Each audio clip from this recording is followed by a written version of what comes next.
And then if we can just start off by just doing some introductions of the ECHO team. Renee, would you mind introducing yourself again to the group? I'm Renee Bolio-Banks and Dijinka Jaganashamung. I'm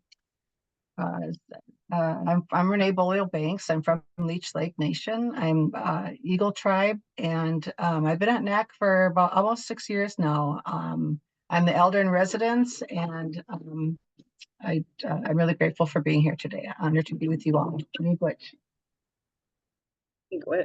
And Dr. Rabie. Hi, my name is Kari Rabie. I'm an addiction medicine and family practice physician. Thank you for coming. And Nikki.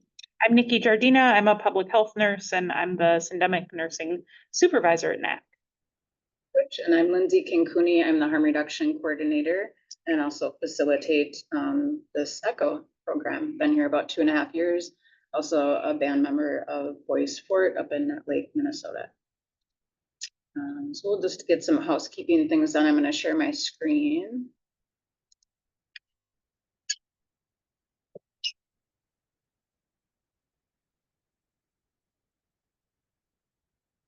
All right, so welcome everybody to Midwest Tribal ECHO. We are the Opioid Use Disorder Education and Treatment Series. Today we have something a little different. We're going to be doing a case presentation, and we have presenting this case presentation Dr.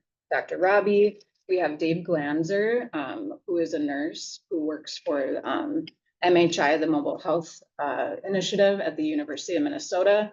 And then Mike, who is on our harm reduction team, who is a harm reduction health educator. This is a list of current open positions at NACC. So feel free, there's our website at the bottom to go to the job section and you can read further on these job descriptions. And then some session guidelines, please no protected health information. We love to see your faces, so if you're willing to turn your cameras on, please do so. If you can let me know who you are in the chat, and then I know who to get slides to and information, that would be great. And then we ask you to use the chat to ask questions, and hopefully we'll have a good amount of time at the end for some discussion on the case. This is just a list of other ECHOs that cover similar topics on opioid use disorder and infectious disease. Feel free to reach out to me if you'd like more information on those. And then some announcements. We meet the first and third Wednesday of every month from noon to 1 Central Time. We are no longer able to provide CMEs at this time, but we are looking at options to continue the service, and hopefully soon we'll be able to do that again. So we'll keep you posted. And then next ECHO session will be February 5th, and that's going to be improving access to healthcare for people who use drugs. And then I think finally case presentation. So we're really excited to do this one today. It's been a while since we've been able to present a case presentation. So if this inspires you and you have ideas, please feel free to email me. All right, so I'm going to stop sharing and then I'm going to pull up our case presentation.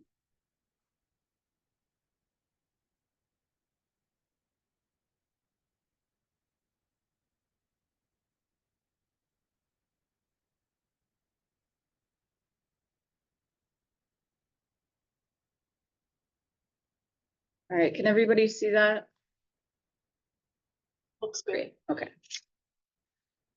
All right, so we welcome Kari Rabie, Dave Glanzer, and Mike today to present NACC case presentation.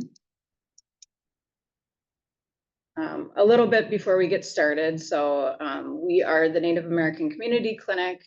We were established in 2003. We're an FQHC. We're located in the heart of the urban indigenous community in Minneapolis, right on Franklin Avenue. We're a full spectrum primary care facility, brick and mortar. We offer a variety of services, primary care services, infectious disease, HIV treatment, hepatitis C. We have an MAT program with direct prescribed Suboxone option, and as well as a daily dosing clinic. We have behavioral health, we have traditional healing services, and we have a really robust harm reduction program that we've developed over the years in response to the opioid epidemic, or syndemic, should I say. So with the harm reduction program, we have a street outreach program where we hold events and pop-up events and encampments. We hold a weekly Monday testing event where we test for HIV and hepatitis C.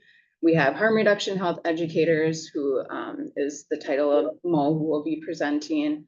And we also have a syringe service program as well. So I think I'm probably missing a lot of things, but just to say, we try to be full spectrum and cover all of our bases so that we have, everything to offer to our folks. So the unsheltered relatives that we serve are impacted by the overdose epidemic, infectious disease. Many of them live in encampments that are in danger of being swept consistently, their belongings being taken.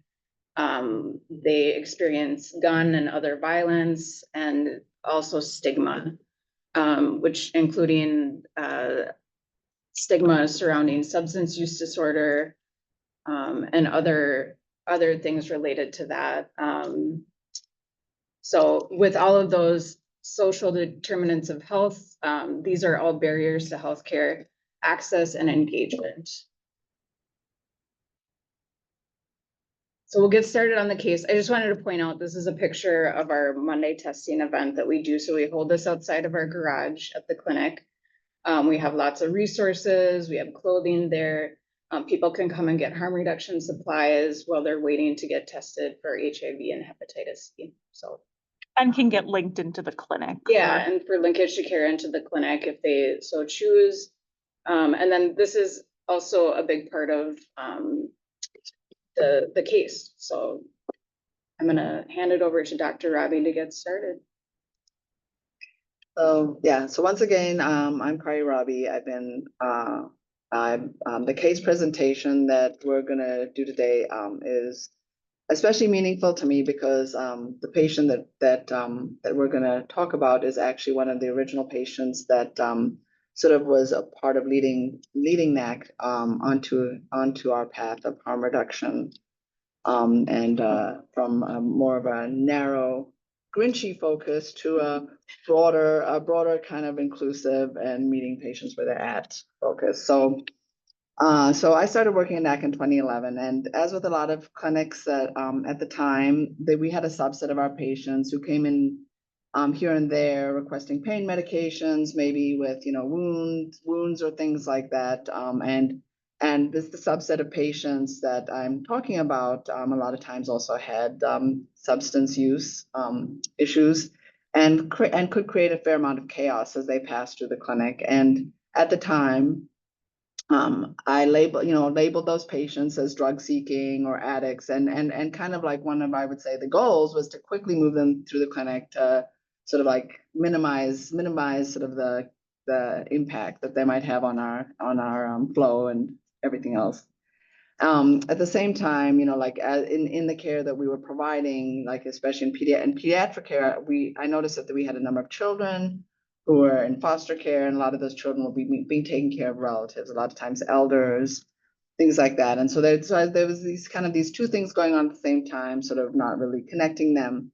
But then in about 2013, we joined an ACO, and we, for the first time, really got access to our data. And part of that data, part of getting access to the data was getting a list of our attributed patients. And all of the number of clinics at this time got access to these lists. And a lot of the response from a lot of us was like, these aren't our patients. We never see these patients. We don't know who they are. And then, sort of dig a little deeper because, that was we were charged with sort of investigating that. And clearly these were patients that were at increased risk for poor outcomes and also expensive for the insurance companies, which is why they were sort of giving us lists of them.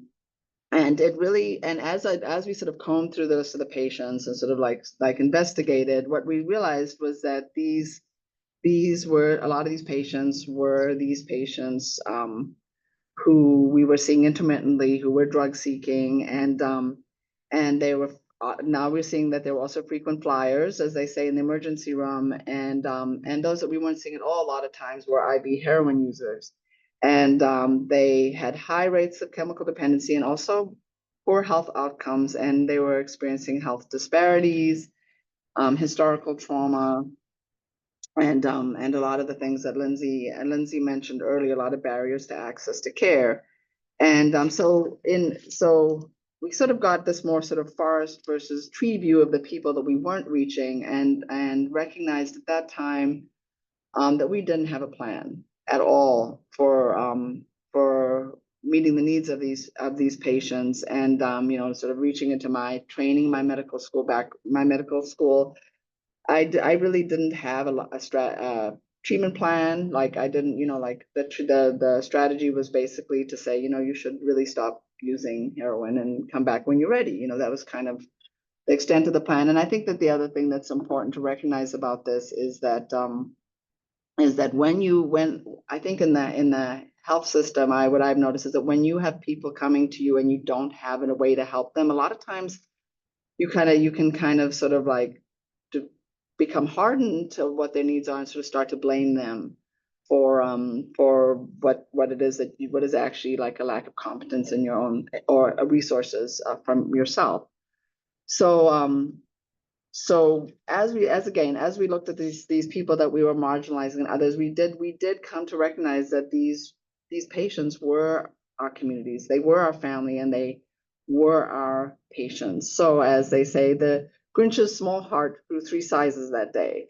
And so as a part of this sort of like eye-opening or whatever, you know, NACC launched on its current trajectory. I really think that this is what it was. And this patient that we're going to talk about today was one of those names that I recognized that was connected to the children that we were seeing and also to the elders that we were seeing, and that we wanted to serve the whole family and the whole community. And we just kind of came to that as a clinic.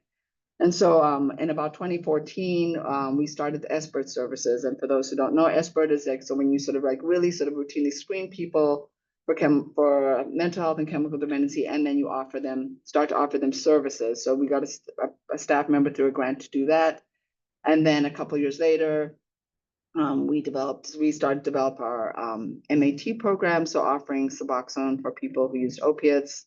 2017, we started our syringe service program, and so our harm reduction program was truly born, I think, at that time. 2018, there was a health equity committee. We established a patient panel. We had our first elder in residence in 2018 as well. We started our street outreach program and peer recovery program, and established our intensive outpatient treatment program. 2018 to 2019, primary care started like routinely doing PrEP. We started treating patients for hepatitis C and HIV, and so our infectious disease program was kind of started. And in 2019, we started our dosing clinic where people could come in every day and take Suboxone. So, and then, you know, and from there, you know, we really, you know, we have this like really robust harm reduction program with infectious disease, doing outreach. We're starting to look at doing medical outreach, and it's just a very exciting time, and really I feel like very much community led, and sort of really trying to constantly assessing what the needs of our community are, and then trying to meet those needs. So that is the patient that we're going to talk about today. So just to tell the story, and of course we're de-identifying the story as much as we can. There was a shooting in Minneapolis at some time this last summer, and this patient was one of those who went to the hospital for a gunshot wound, and was admitted and had surgery and was in the hospital and went out for a cigarette. And while she was out for a cigarette, the police picked her up for a warrant and took her to jail. And then the jail said, we can't admit her. She's not medically stable. And so they released her again. And then she was not able to get readmitted to the hospital. because she was at that point not acute enough to be admitted to the hospital. So then she went back, I believe, to, she was unsheltered, and so she was just not, she had this wound and she had stitches and she was just out there. So about 4 weeks later, she presented to our event, and I'm going to pass it over to Dave. So to try to set the scene a little bit, so I've worked with NACC. So I'm Dave. I'm a outreach nurse. I have an infectious disease background. I've probably worked with NACC now almost 10 years because the clinic I was at, I received referrals from NACC for Hep C treatment for folks.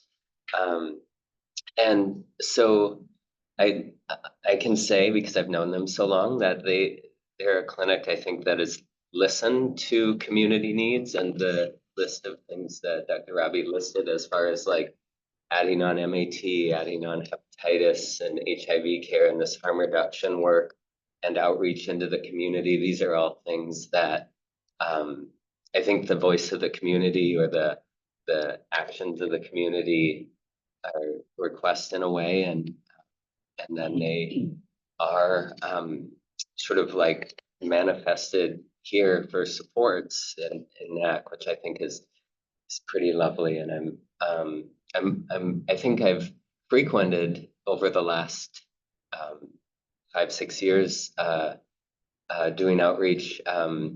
So the NACC event has gone on at the back of NACC, so sort of out of the way, so people can access it, and it's gone year round, and I think it's been since COVID that it's been going on, so it's been a consistent thing that folks can plug into, and it also is on Mondays, which is important because we're coming off of weekends where there's a bit of a desert for access to supplies, which means,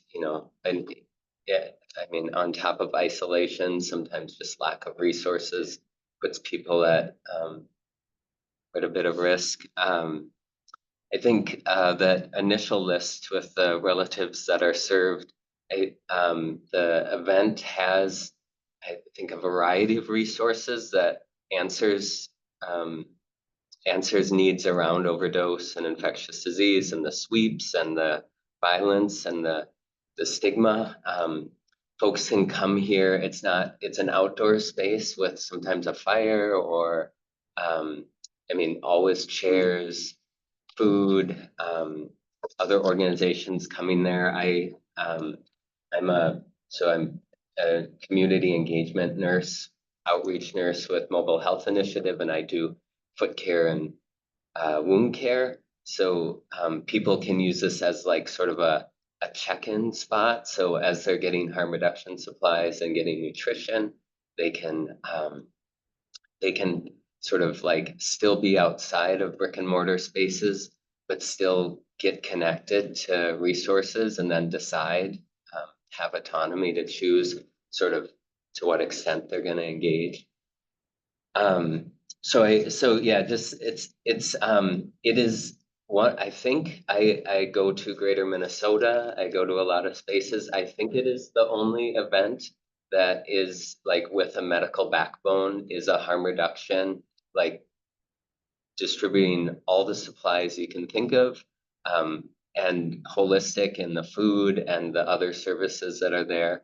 And then the outreach team in itself, that picture that you saw, I think that captures the spirit of the sort of rock star style of NACC. There's an old book that says diverse voices make sweet music. So I think the variety in the outreach team, there's so many different personalities there, and they all mesh so well and often support patient needs. So people can find what they're looking for on that one team. It's pretty lovely. So I'll stop gushing. But lots of services in one spot and through a lot of work, but it is definitely a benefit to have it here on Mondays. So I'll switch over. So the person did engage with me to talk about foot care and wound care. I'm positioned right outside of the garage door where they're handing out harm reduction supplies, and so there's a side spot that I have that people can come into and sort of say what's going on. And this person came looking for foot care. They were brought to me, which often happens, from a harm reduction worker. A lot of what I get to do and am allowed to do is on the coattails of like the trust of folks in the community, harm reductionists. So a NACC outreach worker brought them to me, and looking for just a little pause probably and supplies, and it was pretty easy to see that the wound being sort of over a joint, the sutures were the staples were sort of kind of coming out. There was of course pus, all these things that are like quite worrisome. So there was interest in that person to get so foot care from me or wound care, but then also wanting to do the rapid testing, the HIV testing that's here. So that's always a good sign, because that means that they're engaged and they're going to be around for maybe a second. And I think we're doing a pretty fair job of, like, if they're waiting for testing, because the list can be long. I mean, sometimes this event has over 100 people come, which is amazing. And so to have things that people can engage in or just be around the fire or sit in chairs and be with community is like, that's a great space to wait. And so I was able to take a look at their what they had going on, build a bag of supplies, but then also sort of reach out to Dr. Rabie and sort of see what the option was for getting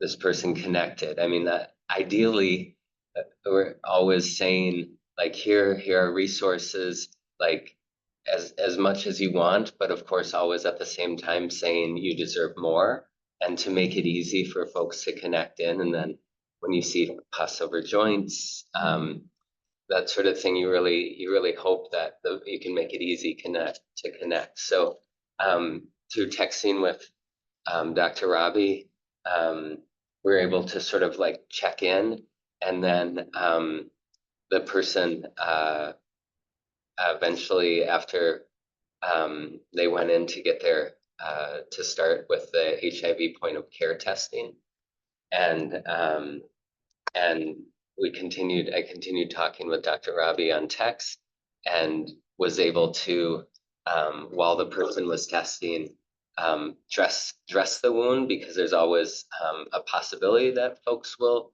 leave, and if you can do a little, that's helpful. But so she stuck around, and then I think we were able to get Dr. Rabie to come out, and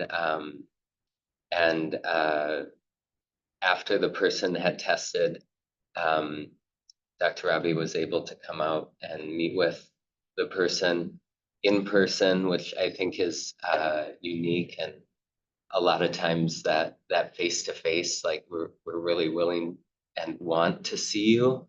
We want to understand more of what's going on. So that's, yeah. So Dr. Rabie came out and met with that person, and I think is that, yeah. So I Back to hand me? that over. No, Thank it's you. great, thank you. So yeah, so Dave texted me and then, and I think he might maybe even sent me a picture. And so I came out to meet with the patient. I recognized her immediately and so sort of talked with her for a minute, looked at the wound, which again, as Dave said, it's been a month now since the original injury. There's still staples in the wound, and there's pus over the joint, and it was red and inflamed, and sort of looked at it and really, from a medical standpoint, the best treatment for her would be to go to the hospital, get IV antibiotics, and so kind of talked with her about that. She immediately said she was not going to go to the hospital. She didn't want to go to the hospital. We talked to Lamora, asked her if withdrawal was her concern. She said yes, that was her concern, because every time she goes to the hospital, then she has to wait in the ER for a long time, and I know from other patients that as well that is their experience, that that hospitals in general and ERs do not do a good job of withdrawal management for patients who use. So in fact, a lot of times withhold pain medications and opiates from patients who use. So actually, when the shooting had happened, there'd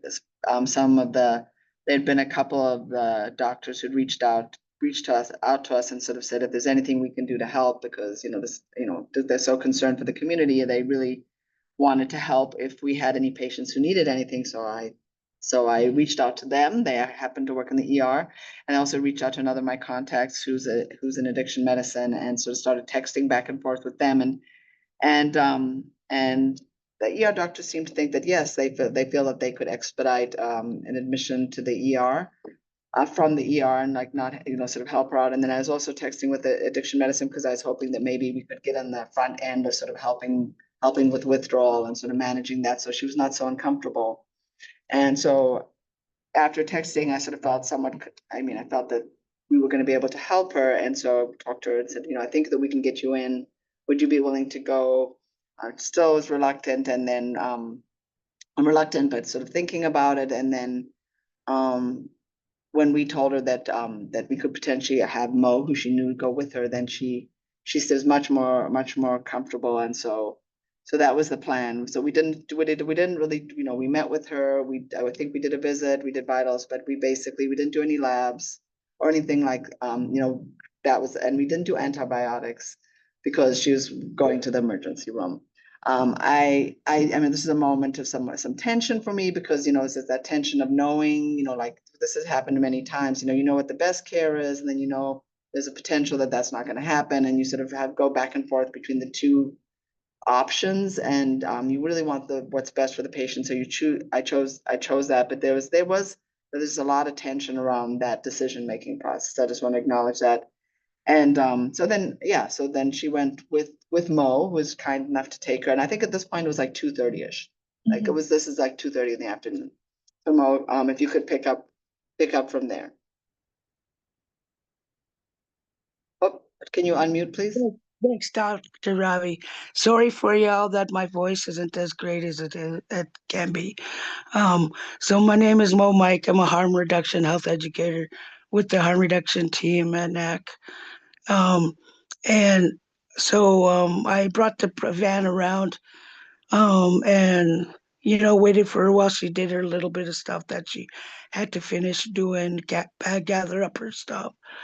And so when we got to the hospital and parked, the first thing was that she asked me was, Mo, can I use my foil before I go in?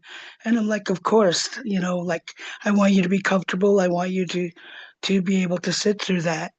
And so she did what she had to do, and I just waited. And while we were done, we walked into the ER, and when we told her who she was, and said that Dr. Rabi had called ahead to one of the doctors in the emergency room, and that we also wanted comfort meds for her.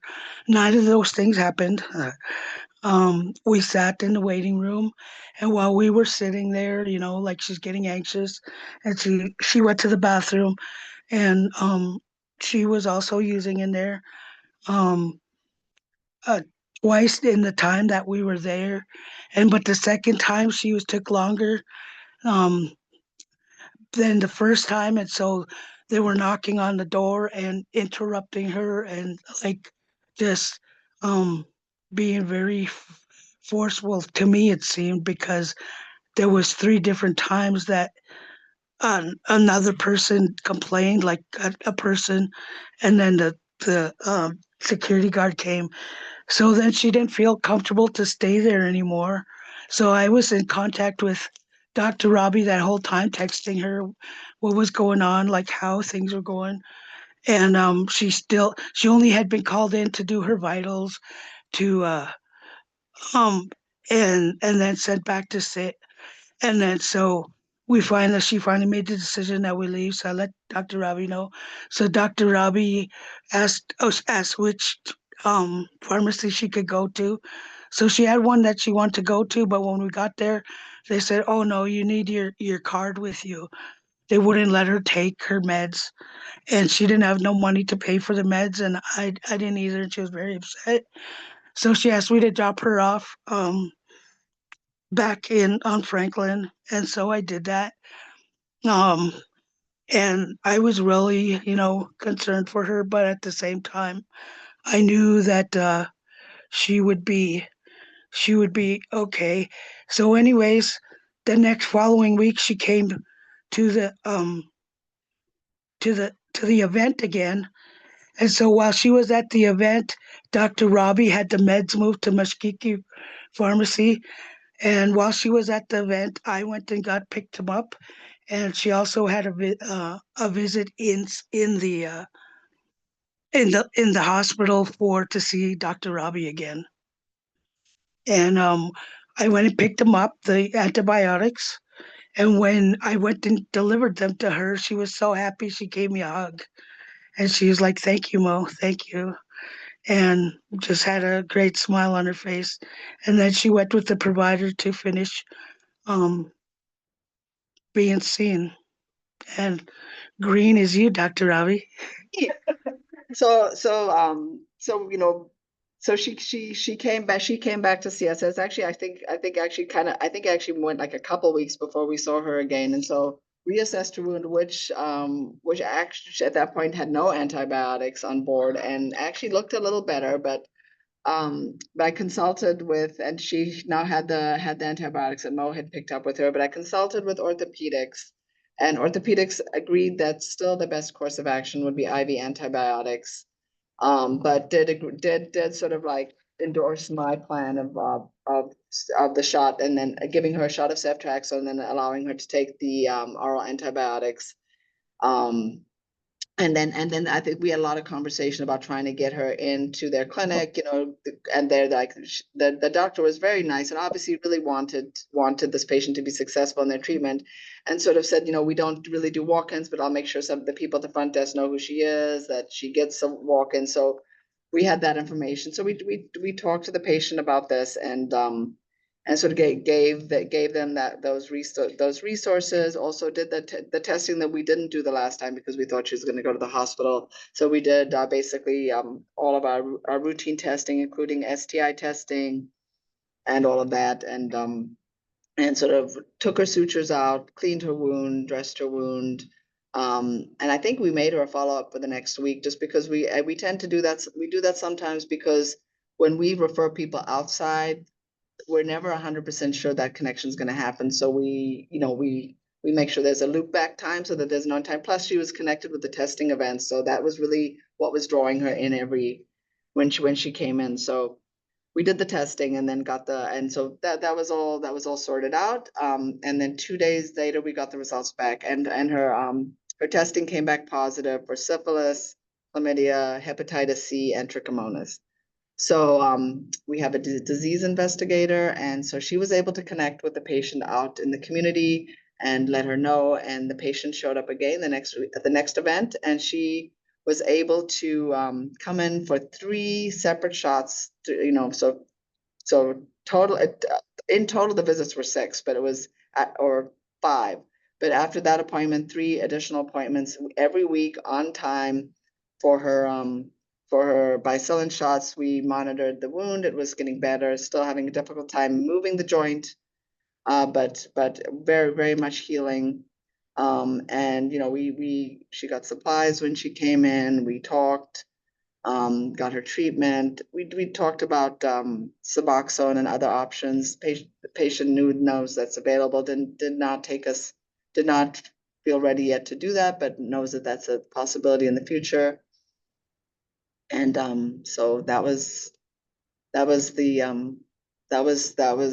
where we last saw her, and I think it was probably 3 months ago now. Last seen in the clinic, yeah. Not seen in the clinic, but has been seen at events. Mhm. Yeah, she's been seeing at events and also when we've done street outreach, and she's always receptive to talking with us. I think we went out last week and I did see her in the community and let her know we were thinking of her, and she was happy to see us as well at that time. And so, she really does engage with us and, talks with us when she does see us and has some trust with us. I don't think that she would talk with us if she didn't have any trust with us. And I'm thankful for the whole team because, when I very first started in the harm reduction team, I've been trying to help her get into housing, and um, she wanted that, but then she missed the opportunity that was present because she was um, she was avoiding me at that time because I don't think she really wanted the housing from the person that was going to provide it to her. Because when I told her who it was, she just didn't show up. But she still kept coming to events afterwards. And I just stopped talking to her about that particular thing because I figured she'll come to me again when she wants it. That's what I got to say.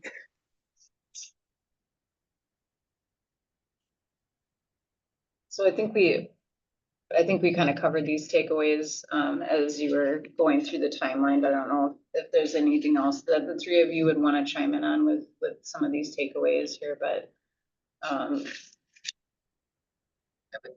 would like to just highlight, there was a moment, I think between Dr. Ravi seeing the person and them going inside where Mo was waiting with her. And I think it's hard, that anticipation time is just so anxiety provoking. And I think the idea of like the shooting, the pieces of the experience that like are folded in this person just trying to like, get through. But then I think Mo being there, I mean, something came out about like not even knowing who else, how others were injured or possibly killed by the shooting, and having that going around with that. So just a moment to like hear or be heard that like you're just whisked away to the hospital and all these events happen to you, and you don't, there are pieces, there are blank spaces even in your experience that maybe you can, I mean, that No might opportunity to process anything. yeah. So I think Mo was, I think you're being next to her was, it just was, that was, I think, a unique and really important. I think from my perspective, just really like this, like initially this felt like such a failure. Like when I felt like I had not listened to her in saying that, she didn't want to go to the ER, and so I made all this effort to create this plan for her to try and sort of like put in place a plan to manage, make sure that she was treated and navigate her withdrawal and make sure that was managed. I made I made the effort, but in the end she was right. She got there, and the system worked the way that she knew that it would work, which was that she did not have her withdrawal managed. She had to take care of herself. When she did try to take care of herself, she was harassed. you know, and then she ended up leaving, you know, and not getting, so that's the it just, it felt like such a failure, and I felt so badly about that, and you know, like, and then sort of asked myself, you know, what would I do if I could do it again, and really, you know, it is such a tricky thing, because I could have at that time given her the ceftriaxone shot and the antibiotics, and that may have been is very much, well, could have been a better plan of care, but it's very difficult, I think, for medical providers in general to navigate these things of like, what's the best plan of care, and then versus what is the patient saying to me, and what might be the better plan of care, the more successful plan of care for the patient, and also to really try not to make decisions for the patient, like you like present the information, like, if you don't go to the hospital, these bad things might happen, but if you really are not willing to go to the hospital, even though these bad things might happen, I can help you in this way. That's harm reduction, right? That's like really to me, like the leading edge of harm, like that's where that's the trickiest part of it, right? So I feel like this was a really huge learning opportunity for me, and it doesn't solve, you know, it doesn't tell me exactly what I'm gonna do the next time, but it unfolded a strategy, I guess, for me for the next time, and then after that, you know, she came back, and she was better, and then she got the antibiotics, and the team was so, you know, like all of these pieces came together based on this incident where I would have felt the patient would have like just been so upset with us for making her do something that she tried to tell us, and she was so generous in her spirit, and came back and reconnected with us, and then was able to do all of these things, and allowed us to help her with that. It was just such a, a wonderful, successful patient interaction. I think this slide is just to represent what you just said, Dr. Rabie, just all the different interdisciplinary roles that were involved in the pieces of the puzzle that came together to truly help this relative. So we have medical clinic, harm reduction health educators, volunteers, community partners like Dave, our embedded disease intervention specialist, all played a vital role in this case. And I think just to conclude and also repeat what Dr. Rabie said, so the braiding services and team members create linkage to medical care from our outreach events on Mondays and street outreach throughout the week. Trust building, like Mo mentioned, with our staff results in linkage to care, integration of infectious disease treatment and partner services, and ongoing opportunities for participation in community events and other social services. Like housing stemming from our harm reduction team. I will say this person shows up to our harm reduction group and has participated in art projects and our mural project, and yeah, continues to show up in community after this. So braiding services and team members means connection. Yeah, that's it. Miigwech for listening. Miigwech to Dr. Rabie, Dave Glanzer, Mo Mike, and also Nikki, Jardina, and Anna Bosch, and the whole harm reduction team and medical team that was involved in this case. And Lindsay. Thank you. And yourself. Yeah, so I guess I will stop sharing and open it up to the group to see if you have any questions or comments.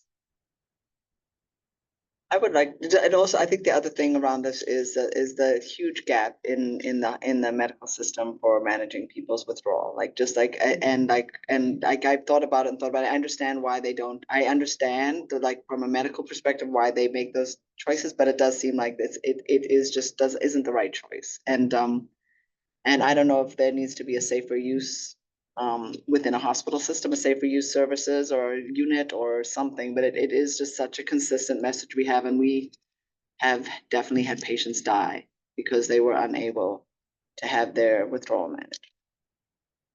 I just want to say that.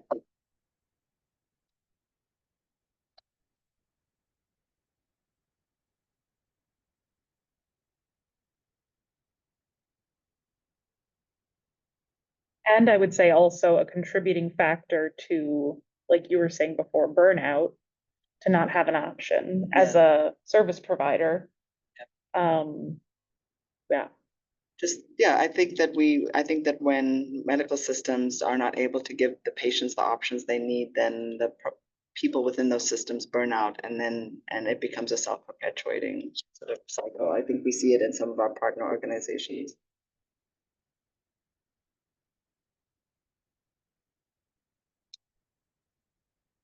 Because the people within that system really wanted to help this patient. I mean, they expressed that to me. They, and the system just really didn't allow for it.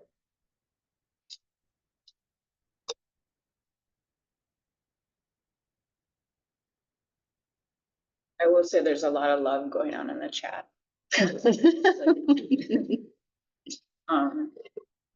Does anybody have anything else? So this is a great presentation. I'm just wondering, like, in retrospect, do you think that, I mean, is there anything you think that anybody could have done to improve the patient's experience when they were in the emergency department? Not that from the outside, no. I don't know that. I mean, I feel like I did. I mean, I called I called the emergency room while she was there. I was texting the providers. I was texting Mo. Like, I don't know. I think that that system needs to. They need to find some way to change the system there. I think one thing that we did that did make it better was having Mo with her. I think that that's something we've talked to emergency rooms about in the past, of having more peer advocates available to patients in those systems. But if the systems also don't have any way to address like withdrawal management, it's just so difficult. And it's the further from it's even worse in the outer hospitals, I would say. So, yeah. I think that we have seen sort of comparable situations, a small number of them go better, where there's a consult between like the provider here and a provider advocate at the hospital who has, like, so sort of the way it's worked is, and then that person has a contact either in addiction medicine or in the ER, or is the addiction medicine person, right? And then has both a contact and some sway in the ER, right? That there's like a relationship or a setting where then that provider is actually able to direct some care within the ER that then allows for the person to go to the hospital and be through the ER and be taken back right away and started on something. And I think that the only time, I mean, just my like narrow scope, the only time that I've seen this work is when the patient, generally speaking, it's when the patient is already sort of known to that provider. So you sort of have this like hero provider in the hospital system who knows this patient and is working with you on admitting them. And so that's, I think that's wonderful when that happens. But the problem is then you have like, let's say like one system that does that really well. And then you kind of want to be like diverting all of your patients to them, and they can't handle that flow then. And so it then just kind of like, it's not like they're always going to have that capacity. And so, yeah. The other time we've seen that is with our pregnant patients who have been wanting to get on Suboxone, or actually one of them who was at the point of delivery and really was not interested in getting on Suboxone or anything. And the OB service gave them a Dilaudid to get them, during that process. So they didn't have to have withdrawal when they were in the hospital, and sort of got them through that. And then the patient self-discharged but that was a success. The baby was born safely. And she was able to make to know that happened and not have a traumatic birth and a traumatic experience and left when she chose to. So it's like a combination of like the hospital system being ready to do this kind of harm reduction care and the situation being deemed that it's like of a medical necessity to provide that. Melissa has a interesting question in the chat that says, was the issue that there was not medication available in the ED or unwillingness to administer, or some other type of breakdown issue? I think that there's globally unwillingness to administer medication, opioids in particular, to patients who have opioid use disorder. And or who are, using, and it's the way and honestly, it's the way we're taught. Like you don't give opiates to somebody who uses opiates, but obviously in the situation, you can't give Suboxone because the precipitate withdrawal, and then methadone is usually a long distance away. So like really, they should have a plan. It should be a protocol, but I feel like that's the missing piece here, and is that there should be a protocol. And I think the fear then becomes also, just having worked in the medical system, if you have a protocol, that people are going to abuse the protocol. So it just like it becomes just this dead end cycle, which ends up just further marginalizing an already marginalized group of people. So I had Dr. Slingsky. Did you have a comment, Dr. Slingsky?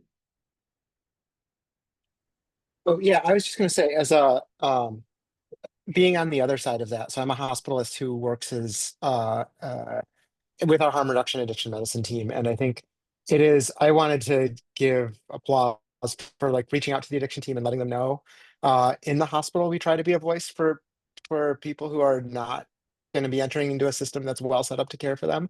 It obviously didn't work in this case, but I think as a general practice, reaching out to us is something that can be really helpful for patients who do end up getting admitted to the hospital, to try to be involved in their advocacy as early as possible. Thank you so much, Dr. Slingsky. And I will say that your system is one that we've been most successful in. And in, and in the scenario that we laid out, there was like, as I said, the providers, the doctors that we reached out to all really wanted this to work for this patient. They really did. And the addiction medicine doctor was one who's like, I'm just so nervous about it. Like this is not gonna go well. And again, that's why I had so much self-recrimination about this. Like I didn't listen to them, that this was not gonna go well. But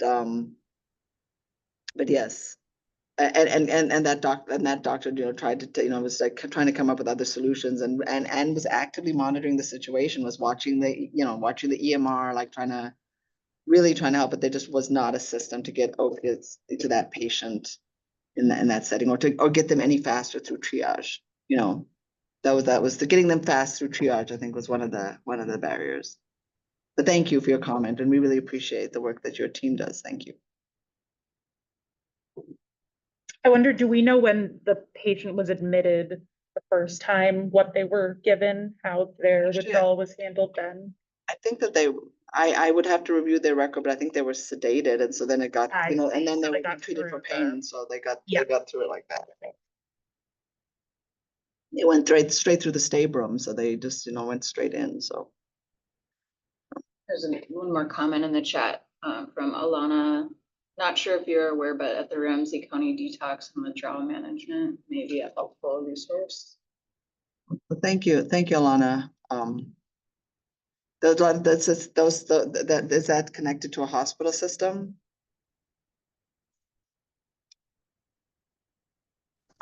Hi, it's just they manage the withdrawal symptoms for patients that come in. They screen them, and they sorry, they try to get them into a room. They have a few counselors there as well that can talk with them and get them into a treatment center if needed. But other than that, if they don't meet the criteria and they are going through like benzo withdrawals and things like that, they will send them to the hospital, mostly to Regions. But while I was doing my internship there, I felt like it was a really good experience for some of the patients that went in, because I did give them comfort meds while they were going through withdrawals until they were able to get the Suboxone. That would be great if they could have that in the ER. They could have that kind of service in the ER. That would be wonderful. Right.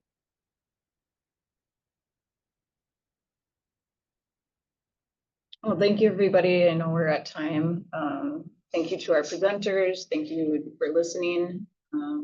Yeah, we'll be back February 5th for our next session, and I hope you all have a great rest of your day. Thanks so much.